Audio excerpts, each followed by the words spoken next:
Middle ഈസ്റ്റിൽ ഇറാനുമായുള്ള തർക്കം രൂക്ഷമാകുന്ന സാഹചര്യത്തിൽ മേഖലയിലേക്ക് അമേരിക്കൻ വിമാനവാഹിനി കപ്പലിന്റെ നേതൃത്വത്തിലുള്ള വൻ സൈനിക സംഘത്തെ വിന്യസിക്കുവാൻ അമേരിക്കയുടെ നീക്കം.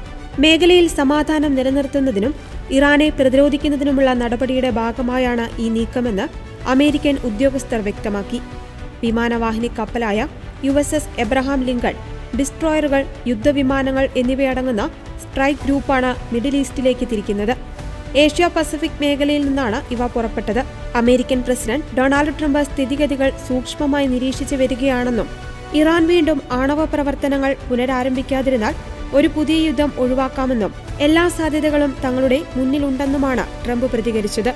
ഇറാനിൽ സമീപകാലത്തുണ്ടായ പ്രക്ഷോഭങ്ങളെ അടിച്ചമർത്തുന്നതുമായി ബന്ധപ്പെട്ട് അമേരിക്കയും ഇറാനും തമ്മിലുള്ള ബന്ധം കൂടുതൽ വഷളായിരുന്നു. കൂടാതെ ഇറാൻ തങ്ങളുടെ ആണവ പദ്ധതികൾ പുനഃക്രമീകരിക്കുമോ എന്ന ആശങ്കയും അമേരിക്കയ്ക്കുണ്ട്. മേഖലയിൽ കൂടുതൽ മിസൈൽ പ്രതിരോധ സംവിധാനങ്ങൾ ഏർപ്പെടുത്തുന്ന കാര്യവും അമേരിക്കൻ സൈന്യം പരിഗണിക്കുന്നുണ്ട്. ഇത് ഇറാനിൽ നിന്നുള്ള ഏതെങ്കിലും തരത്തിലുള്ള പ്രത്യാക്രമണം തടയുവാൻ സഹായിക്കും. നിലവിൽ മിഡിൽ ഈസ്റ്റിൽ സംഘർഷാവസ്ഥ നിലനിൽക്കുന്നുണ്ടെങ്കിലും നയതന്ത്ര ചർച്ചകളിലൂടെ പ്രശ്നപരിഹാരത്തിനാണ് ട്രംപ് ഭരണകൂടം ശ്രമിക്കുന്നത്.